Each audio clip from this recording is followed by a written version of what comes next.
சாப்பிட்டு புரிஞ்ச மாதிரியே தெரியலையே. மேலே போய் சேர்த்து பூசிக்கின்னு சேர்த்த போய் எங்கே போய் பூசிக்கிட்ட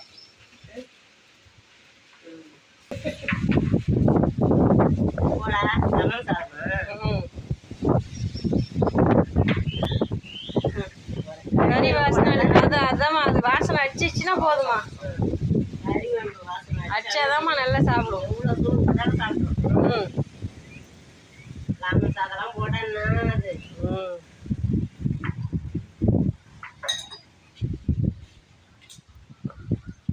பப்பி பப்பி சாப்பிட்றியா?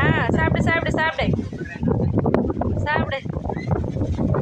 இன்னைக்கு கறி சோறு இல்லை, அதை பார்க்குது. சாப்பிடு சாப்பிடு. காலையிலேருந்து சாப்பிடல, சாப்பிட்டுச்சு பப்பி.